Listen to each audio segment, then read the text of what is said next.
जो सपना देख रहे हैं मुंगरी लाल का, वो भावी मुख्यमंत्री का, तो बिहार में वैकेंसी नहीं है। जिस तरह देश के प्रधानमंत्री जी ने कहा था कि मुझे गंगा मैया ने बुलाया है, याद होगा, उन्हीं के हनुमान हैं। उन्हीं के पैटेंट पर ही चल रहे हैं, पद चिन्हों पर चल रहे हैं कि मुझे बिहार के लोगों ने बुलाया। भाई, जो व्यक्ति का एक भी विधायक नहीं हो, जो व्यक्ति स्वतंत्र होकर चुनाव लड़े पिछले आम चुनाव में, सभी उनकी उम्मीदवार की जमानत जब्त हो जाती है, नोटा से भी कम आता है। जिस तरह देश के चौकीदार ने करोड़ों जनताओं को वादा किया था कि बिहार को विशेष राज्य का दर्जा देंगे, बिहार को पैकेज देंगे, बिहार के युवाओं को नहीं बल्कि देश के युवाओं को नौकरी देंगे, उसी तरह ये चिराग जी क्या बिहार फर्स्ट, बिहारी फर्स्ट करेंगे। जो व्यक्ति अपने पिता का भी भारत रत्न नहीं दिला सका, जो व्यक्ति हाजीपुर के रेलवे स्टेशन को रामविलास पासवान जी का नाम नहीं दे सका, जो व्यक्ति अनुसूचित जाति का बैकलॉग नहीं भरा सका, जो व्यक्ति निजी क्षेत्र में आरक्षण अभी ख़त्म हो रहे हैं, अभी हमारा शेड्यूल कास्ट शेड्यूल ट्राइब का प्रमोशन में आरक्षण अभी ख़त्म है। ये केंद्र की मैं बात बोल रहा हूँ, और केंद्रीय मिनिस्टर हैं ये। अभी तक शेड्यूल कास्ट का नौवीं सूची में शामिल क्यों नहीं हुआ? चिराग जी से ज़रा पूछ लीजिए भाई। चिराग जी कभी कहते हैं संपन्न दलित आरक्षण छोड़ दो। क्या ऐसा सोच वाला व्यक्ति को बिहार के लोग अपनाएंगे? जीतनराम मांझी जी पहले आरक्षण छोड़े ना भाई। मैं तो मांग करता हूं कि जो आरक्षण ख़त्म करने की बात करता हो, चाहे कोई व्यक्ति हो, उसका डीएनए टेस्ट होनी चाहिए। आज जीतनराम मांझी किस मुंह से बोल रहे हैं कि आरक्षण खत्म होना चाहिए? फिर आपके बेटा को अभी त्यागपत्र दे देना चाहिए नीतीश मंत्रिमंडल से।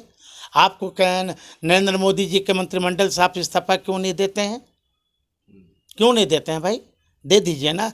इसलिए मैं मांग करता हूं कि डीएनए टेस्ट होनी चाहिए लोग को, क्योंकि जो दलितों के ये हितैषी नहीं हो रहा हो कभी, वह दलित की बात करेगा। कहने का मतलब है कि बिहार से उनको लगाव नहीं है। जो 2025 चुनाव आ रहा है, उससे पहले ये बिहार से अपना बिहारी प्रेम दिखा रहे हैं। हाँ, ये नकली प्रेम है। दूध की रखवाली बिल्ली कभी कर सकता है क्या?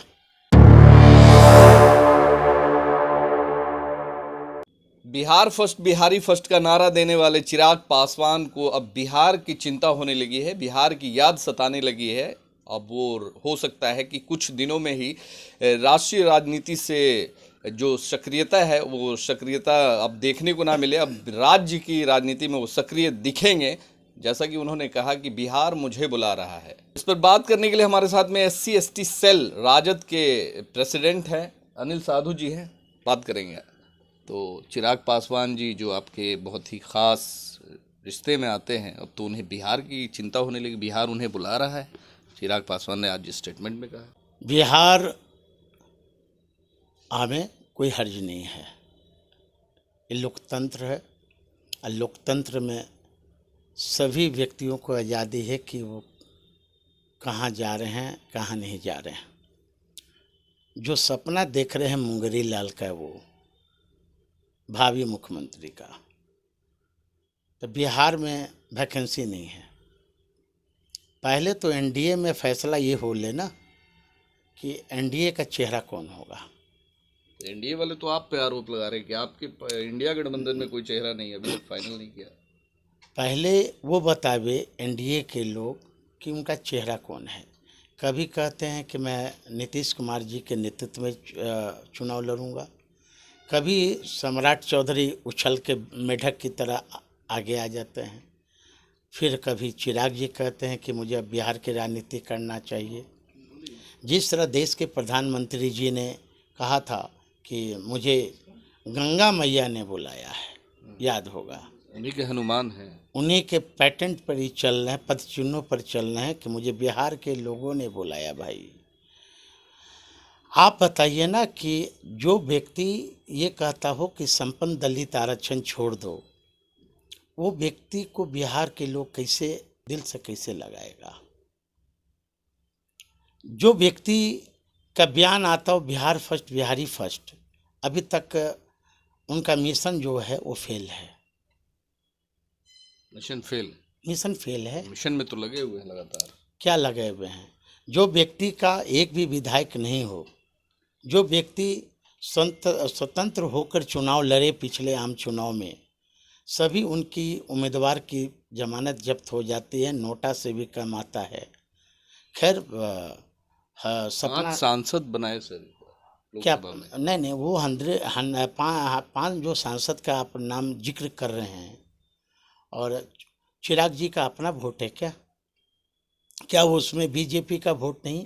क्या उसमें जेडीयू का वोट नहीं? चिराग जी का यदि अपना वोट होता तो जहाँ से ही जमुई के सांसद रह चुके हैं, वहाँ से इनके उम्मीदवार, तारापुर से उम्मीदवार खड़ा हुआ था इनका पार्टी का, वहाँ जमानत जब्त हो गई। जहाँ कुशेश्वर स्थान, जहाँ पासवानों की संख्या 36,000 से ऊपर है, स्वर्गीय रामविलास पासवान जी का मामा घर है, वहाँ पर इनके उम्मीदवार का नोटा से भी कम आता है। खैर ये सपना देखना कोई बुरी बात नहीं है, सपना देखें, लेकिन बिहार में वैकेंसी मुख्यमंत्री का नहीं है। सपना तो उनका है कि बिहार को फर्स्ट करना है, बिहारियों को फर्स्ट करना है, पलायन रोकना है। आप बोल रहे हैं कि मुख्यमंत्री बनने का सपना देख रहे हैं। देखिए, जिस तरह देश के चौकीदार ने करोड़ों जनताओं को वादा किया था कि बिहार को विशेष राज्य का दर्जा देंगे, बिहार को पैकेज देंगे, बिहार के युवाओं को नहीं बल्कि देश के युवाओं को नौकरी देंगे, उसी तरह ये चिराग जी क्या बिहार फर्स्ट, बिहारी फर्स्ट करेंगे? जो व्यक्ति अपने पिता का भी भारत रत्न नहीं दिला सका, जो व्यक्ति हाजीपुर के रेलवे स्टेशन को रामविलास पासवान जी का नाम नहीं दे सका, जो व्यक्ति अनुसूचित जाति का बैकलॉग नहीं भरा सका, जो व्यक्ति निजी क्षेत्र में आरक्षण अभी ख़त्म हो रहे हैं, अभी हमारा शेड्यूल कास्ट शेड्यूल ट्राइब का प्रमोशन में आरक्षण अभी ख़त्म है, ये केंद्र की मैं बात बोल रहा हूँ, और केंद्रीय मिनिस्टर हैं ये, अभी तक शेड्यूल कास्ट का 9वीं सूची में शामिल क्यों नहीं हुआ? चिराग जी से ज़रा पूछ लीजिए भाई। चिराग जी कभी कहते हैं संपन्न दलित आरक्षण छोड़ दो। क्या ऐसा सोच वाला व्यक्ति को बिहार के लोग अपनाएंगे? ये बहुत बड़ा प्रश्नवाचक चिन्ह है। आरक्षण की बात की तो आज जीतन राम मांझी जी ने कहा कि आरक्षण खत्म होना चाहिए। जीतन राम मांझी जी पहले आरक्षण छोड़े ना भाई। मैं तो मांग करता हूँ कि जो आरक्षण खत्म करने की बात करता हो, चाहे कोई व्यक्ति हो, उसका डीएनए टेस्ट होनी चाहिए। डीएनए टेस्ट होनी चाहिए। जीतन राम मांझी जी का डीएनए किसी का भी, जो बाबा साहब अम्बेडकर का बनाया हुआ संविधान जो चाहता है कि उसको हम खत्म कर दें, विलुप्त कर दें। हाँ, जीतन राम मांझी किस मुंह से बोल रहे हैं कि आरक्षण खत्म होना चाहिए? फिर आपके बेटा को अभी त्यागपत्र दे देना चाहिए नीतीश मंत्रिमंडल से। आपको कहें नरेंद्र मोदी जी के मंत्रिमंडल से आप इस्तीफा क्यों नहीं देते हैं? क्यों नहीं देते हैं भाई? दे दीजिए ना। इसलिए मैं मांग करता हूँ कि डीएनए टेस्ट होनी चाहिए लोग को, क्योंकि जो दलितों के ये हितैषी नहीं हो रहा हो कभी, वह दलित की बात करेगा। 30 सीटों की मांग कर रहे हैं इस बार। अब 30 सीट मिलेगा कि 40 सीट मिलेगा, ये हमारी गठबंधन का मामला नहीं है। ये एनडीए का मामला है कि 15 देगा कि 5 देगा कि नहीं वो देगा। वो तो समय आने दीजिए ना। ये लोग सब एनडीए छोड़ के भागेंगे। इनके ना ये घर के रहेंगे और ना ये घाट के रहेंगे। ये लोग जो सपना देख रहे हैं कि 50 और 40 एनडीए है, एनडीए। चिराग पासवान जी एनडीए के बड़े चेहरा माने जा रहे हैं मुख्यमंत्री के रेस में। मैं तो कह दिया ना कि पहले एनडीए तो ये फैसला कर लेना, बीजेपी, कि बिहार में किसके नेतृत्व में चुनाव लड़ेगा। हो सकता है कि कहीं नीतीश कुमार जी को अंधकार में रख रहा हो, यही लोग बीजेपी के लोग कि आपके नेतृत्व में चुनाव लड़ेंगे। कहीं नीतीश कुमार जी को कहीं फिर धोखा नहीं दे दे बीजेपी वाला। पिछले बार जो चिराग जी बी टीम बन के चुनाव लड़ रहे थे, तक घटा हुआ ना नीतीश जी को, तो नीतीश जी को समझ जाना चाहिए। नीतीश जी के पार्टी के लोग को संभालना चाहिए। लेकिन नीतीश जी के पार्टी में भी 2-3 ऐसे लोग हैं जो कि बीजेपी के उसको कहिए एजेंट कहिए, 2-3 लोग हैं, एजेंट हैं। तो मतलब कहने का मतलब है कि बिहार से उनको लगाव नहीं है। ये जो 2025 चुनाव आ रहा है उससे पहले ये बिहार से अपना बिहारी प्रेम दिखा रहे हैं। हाँ, ये नकली प्रेम है। दूध की रखवाली बिल्ली कभी कर सकता है क्या? जो संपन्न दलित आरक्षण छोड़ने की बात करे, हाँ, तो दूध की रखवाली बिल्ली कभी करेगा? चिराग पासवान समांती विचारधारा के लोग हैं, हाँ, मनोवादी विचारधारा के लोग हैं। पूछिए ना भाई कि आज तक आपका 1 साल 2 साल कैबिनेट मिनिस्टर हो गए बने हुए, आपने शेड्यूल कास्ट के लिए कौन सी आवाज़ उठाई? क्या अनुसूचित जाति को 9वीं सूची में आपने शामिल करवाया? क्या निजी क्षेत्र में आपने आरक्षण लागू करवाया? क्या जुडिशियल में आपने आरक्षण लागू करवाया? ये चिराग जी बताएंगे ना भाई। कह रहे हैं कि हम दलित के नेता हैं, ये या जीताराम मांझी, कभी दलितों के लिए आवाज़ उठाया इन्होंने? कभी? मैं तो पूछ रहा हूँ कि अभी तक युवा आयोग क्यों नहीं बना? चिराग जी जब फर्स्ट बार एमपी बने थे जमुई से, तो इन्होंने घोषणा किया था जमुई के लोगों को कि मैं एमपी मिनिस्टर बनूंगा, बिहार में सेंट्रल में हमारी सरकार बनेगी तो युवा आयोग हम बनाएंगे। आज तक युवा आयोग बनता ही गया।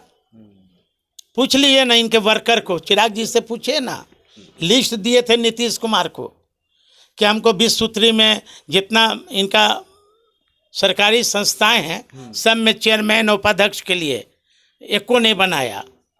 इनको जीताराम मांझी को बाबा जी का ठेंगा दिखला दिया, हाँ, और बीजेपी और जेडीयू दोनों आपस में बांट लिया। ये लोग कार्यकर्ता के लिए क्या करेंगे?